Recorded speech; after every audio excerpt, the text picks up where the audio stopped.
Good afternoon, everybody. So I'm back out over my local woodland again, heading towards my little camp. It was chucking it down this morning. It's Saturday, 29th of November. So it was chucking down this morning, so it's stopped now. It's meant to be stopped about 5 o'clock tonight. So I'm going to pop out, have a little walk, and then just check out how my survival natural shelter is survived against the rain over the last week or so, because we all know it's been a bit naff in the UK for the last week. It's been cold, raining for the last couple of days. So, but yeah, I've just got my lightweight kit again. So just a quick lunch of a cup of soup and some wraps, and a couple of books that I'm gonna, some winter ID books for trees that I'm gonna start using to try and ID, rather than using leaves, using the bark and the buds.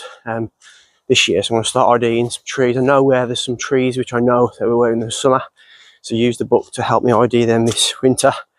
I've switched to some more wintry type kit, some thicker trousers and bits and bobs like that. So, so hopefully it won't rain for the next couple of hours, and then I can, yeah, have a good walk around the woods and see what's going on. There's a couple of squirrels out I've seen so far, so yeah, so it looks like it's been a nice afternoon.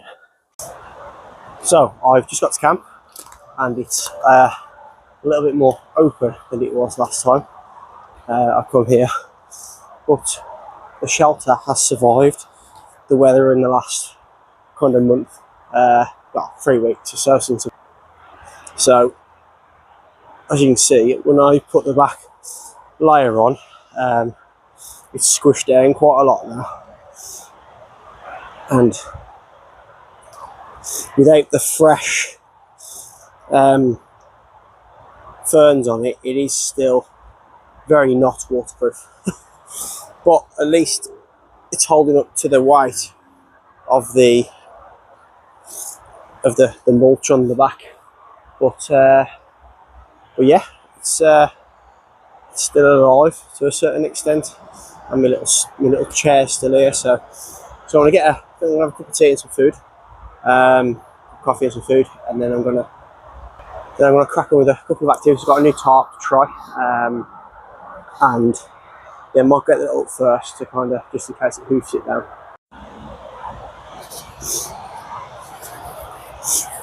So I've been on Amazon the last few days with the Black Friday sales and stuff, and I've purchased myself one of these Arcturus outdoor gear emergency survival blankets. So they're like the mylar blankets you get for survival. They're like it's like one of those, but it's DPM on the outside material, like the mylar blanket on the inside, and it's a reusable one.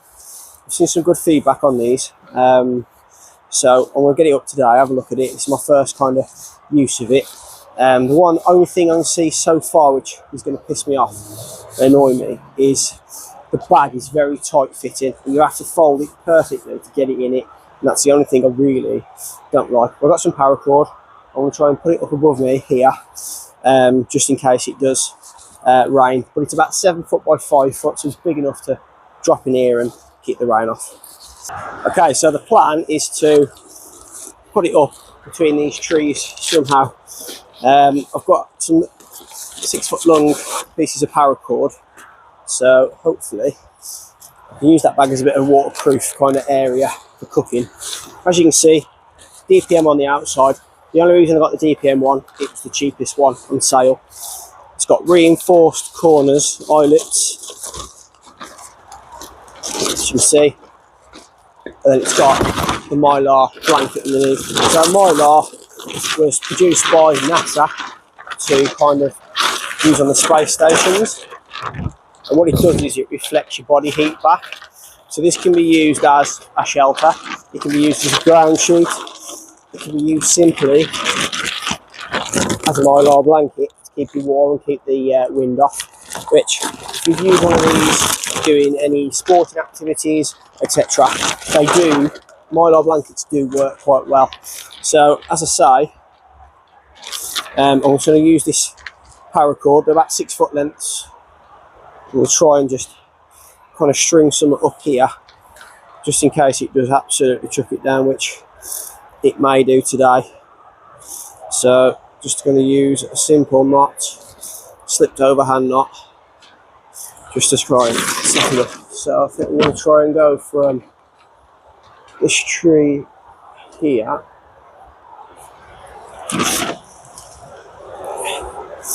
because the temperature has started to drop again. So it's going to start to get a bit chilly, I think, by the looks of it. So if I try and bring that to there, just using simple overhand, slipped overhand knots, so you can just pull them off when you need to. Oh no, dropped a piece of paracord. Oh no, oh no. I've got some spare in case. And black paracord, obviously in this environment, probably isn't the best idea. So I have dropped a piece. Let's see if I can find it somewhere just before I do get my other stuff out. I think I have brought some spare stuff. If not, I've got a piece of spare paracord in my pocket. So, found it.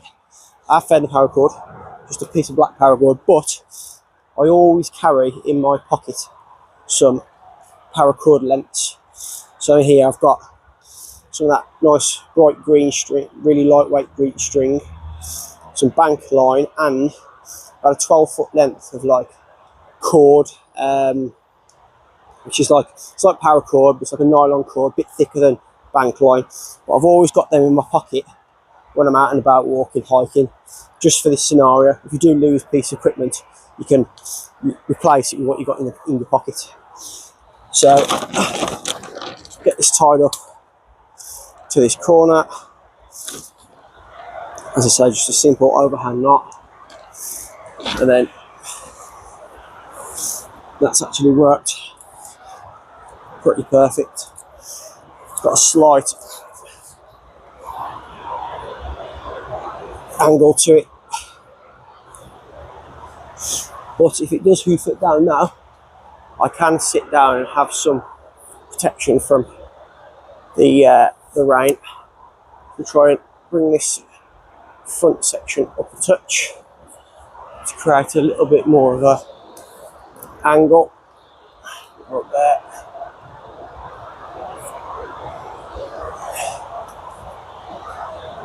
But yeah, got enough room underneath here now to get my seat. I've got some protection from the rain, and as I say, it's about 7 foot by 5 foot, so it's not the biggest.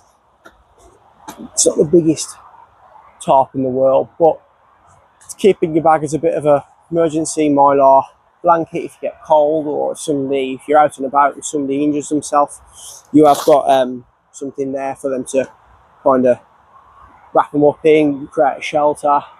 If you've got a fire going, you could create a kind of a shield at the back of you to reflect the heat, like the survival shelters. So when I come here to camp, which will probably be next year now, to be honest, in my shelter, I'm going to use this as like a back. I'm going to tie it up behind me as a bit of a shelter, like a bit of extra kind of shelter in case it does rain. You have to excuse me, I've got a bad cough, and create that kind of reflective heat if I do decide to light a little fire in front in a fire pit. Okay, so as I said, I've only got my small 30 litre day sack with me today, my charity shop bargain. So I've just got a litre of water with me, just some my poo kit, because you never know, and just a few bits and bobs. So the plan for today at camp is to mainly get out of the house, to be honest. I've got, as I say, a couple of books with me that I'm going to have a look at while I'm brewing up. I have got some warm kit which I'm going to put on in a bit because it's a bit chilly, but I've got a mini fire lighting kit, just some, like the wood wall, some matches, just in there as an extra fire kit, because obviously everything's soaking wet at the moment. Your normal fire kits may not be as useful, and obviously the natural silver birch bark, and the fat wood. So obviously everything's soaked. So just having that little backup thing to make a fire is good as well. So in my little homemade pouches, brew kit and I've got some cup of soups. So I'm gonna have 2 cup of soups and some tortilla wraps for a late lunch. I did forget to bring like a waterproof kind of thing to put on the floor, so everything's going to stay in my bag. This is a good book that I'm going to start using this year, it's the Field Studies Council Winter Trees and Photographic Guide to Common Trees and Shrubs. So this is the best book I've found for IDing trees in the winter. Okay, so this goes through every common tree in the UK, blackthorn, everything, of IDing mainly trees by their twigs and buds. So as you can see, it gives you photographic identification of the trees. It gives you all the information about correct wording of what in terms of the alternate buds, the scales of the buds, excuse me, catkins, everything in here. It's a really, really good book. Brought it in the summer, so this is kind of my first winter having this book and using it to kind of start doing some identification. It's not that big, it's not that thick. If you've got some kind of like a field shirt type thing with a big pocket in the front, you'll be able to put it in the pocket in the front and carry it and use it while you're walking around, or just have it in your hand really. So there's everything in here, rowan, everything is in here. Hawthorn, buckthorn, blackthorn, birch. The main species in the UK of identification in the winter months. So this is alder, so not elder, alder. And as you can see, it gives you a fully identification of bark, twigs, the buds, the what do you call them? Let's see. The cone fruits, which if you know what alder looks like, you'll know what they are. Okay, those little cones on the alder tree. So it's a really, really good book, and I am going to start using it this year to ID stuff in the winter. So I know there's some trees around here where I know they're hawthorn, or they are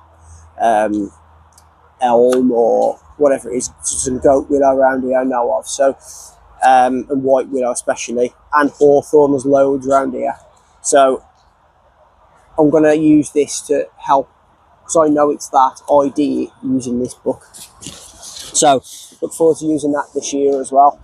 So I'm just going to have a quick brew. I've only got a few bits with me today. And I've just got a little kettle, my little Trangia 20, I think it's the 27, so the small one with a meths burner, and I have got my one Tigris, the little face fire pit, the titanium one. So I may attempt to get a fire going, but everywhere is so soaked.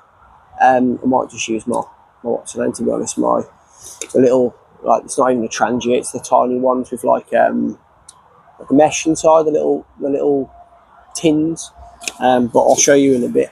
But I think I'm going to get an extra layer on, because I'm starting to drop a little bit cold. I'm going to have a coffee and some food, I think, before I do anything else. Okay, so because of the weather, I have opted to use my my mess cooker. So I'm going to get some water on the boil to get a brew on, and some food. So my little 27 kettle in its bag. So as you can see, this has been used over a fire. So today what I'm going to do is, everything I don't need is going to go back in the little bag. So I've got a little pot stand, homemade pot stand over a piece of wire. Just need bending back into shape slightly. This is the little cooker. So just one of those little cheap ones off Tinterweb. Got some meths, and because there is a little bit of wind, I am going to use the little titanium lightweight pot stand, which I've used quite a lot in the past. I only use it when I'm using small amounts of water, because I did have an incident where using this with the fire maple billy can, it tipped over. So I'm just going to put, I need 200 mils for my soup, so 400 mils for my soup, so I'm going to have 2. So I'm just going to drink down to 1,000 mil. I think these kettles are only 600 mil, so I might have to boil it twice, but we'll see in a minute. So that's 300 mil. That's around about 400 mil. Oh, I should get a coffee out of this as well. So I filled up the kettle, put the lid on. So today I've got my folding mug, my Wildo folding mug, and another charity shop absolute bargo. So it's the OEX aluminium mug. Just grab a brew on the bottom, it says. So that was like £1.50. So I'll get that set up in a minute, but I want to get the cooker on. So this is the little cooker that I use. That's all you do. You can't control the heat on it or anything. So it is good for brewing up. Okay. So so all you do is fill it with meth. Let it soak in. There's like flame resistant, heat resistant padding underneath. Fill it up. I normally put in about half this bottle to start with, and then basically you can't control the heat or anything. It's just a lighter I keep inside. Kind of just get it going. Just take a while to get going. This does. It's not like a meths cooker. So that's going now. So I'm not sure, you probably can't see the flame on camera, but without the windshield, this little wire pot stand just works like that. Okay, but there is a bit of wind today, so I'm just going to use the windshield. Just sit nicely on there. So hopefully that will warm it up enough. Well, boil it with enough of the enough fuel in there. If it does obviously go out, I can just add some more fuel to it. So I'll let that warm up, and then what I'll do is I'll bring you in a little bit closer in a bit when I brew up to when I make some soup with mini tortillas and a nice coffee which I've got as well. Okay, so the water is warming up nicely, starting to get some bubbles at the bottom. So as I say, in my little pouch here I have got just a 3-in-1 caramel coffee, which I'm going to have in the mug, and I've got 2 chicken soups from Sainsbury's, I think. So they're going to go in my Waldo cup because it's nice and big, and I always bring an extra coffee and some extra brews and stuff just in case I fancy another one. So I'm going to let that warm up, and then I'm going to let this boil, sorry, and then I'm going to crack on and get the food. It should have maybe a couple more minutes. Okay, so the kettle's boiling away, as you can see, so I'm going to take that off. Now I don't know how much fuel's left in the in my little cooker, so I'm just going to take the windscreen off, pop it down there to cool down, and the little pot stand. But I'm just going to pop it out as you do usually with any, snuff it out, so let that cool down for a bit. So I'm going to do the coffee first, and then hopefully the soup will be nice and thick as well, so put a little bit less water in it. So coffee, just a caramel flavoured 3-in-1. Always put your rubbish away, stick it in your pocket wherever you want to put it. I'm going to stick it in this big pocket right here. So I have about 100ml in there, about 150ml in there. I like the coffee's quite strong anyway, so that'll be fine. And that cup gets red hot because it's like just really thin aluminium, so I'll leave that to cool down for a bit. And then soup wise, as I say, got 2 chicken soups, so I'm just going to add them to my Wildo mug.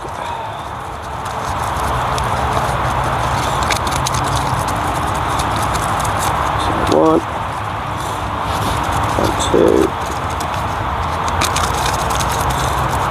And then I'm just going to add as much water as I want to this, so probably about there. Give it a good mix around. But as per usual with these soups, it's got all lumpy, so we have to give it a really good mix. Some more water in.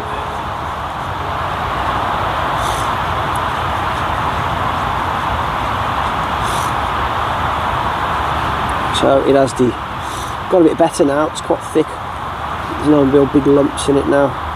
The actual lumps are just chicken, which is good. And then I'm going to have a couple of wraps of that. So 2 chicken soups and a few wraps dipped in. The reason I use wraps rather than bread is obviously it doesn't get squished as bad when it's in your bag. So rubbish away in your pocket. I've got a little bit of water left over, so that's going to go in my coffee.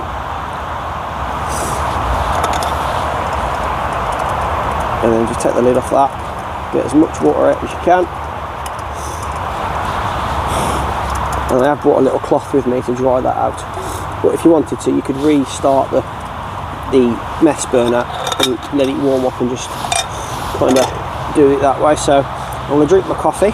So I've got me coffee. As I say, this cup gets red hot, like proper hot, so you best to leave that for a bit to cool down anyway while you get your food in your neck. So I'm going to get this down my neck, and then yeah, I'll bring you back whatever we're going to do next.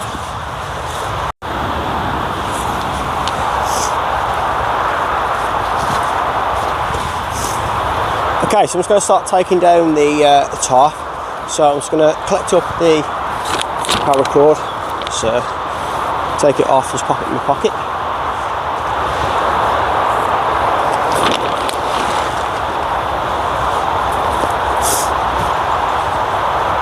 So as I said, the one thing I don't really like about this, so I've had this out before, is the size of the bag. It is quite small.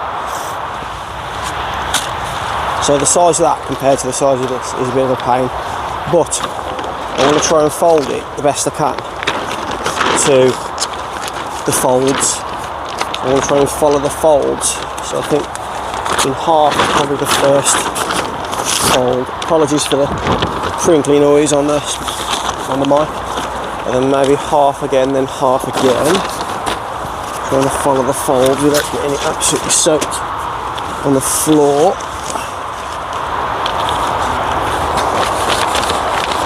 And then she's a little bit wet, so it's going to have to come out when I get back anyway. So I'm not quite sure which. I think it concertinas, kind of like so. Maybe try and follow the folds. Tuck her in like that. That's around about right. So yeah, it's folded up, and then as you can see, the bag is not massive,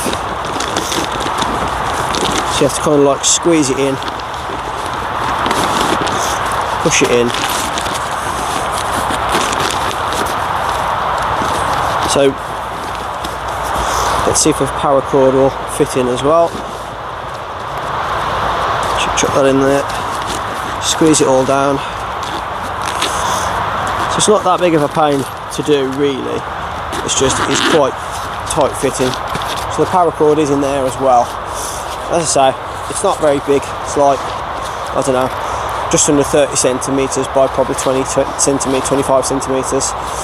But yeah, it's a good bit of kit. I will be trying it out a lot more as a survival blanket as well and stuff, so yeah,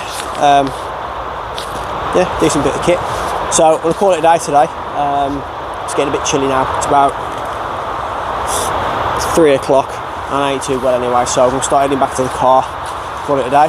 Please like and subscribe, and I'll put all the links to the bits of kit that I use down in the bottom. Cheers, bye.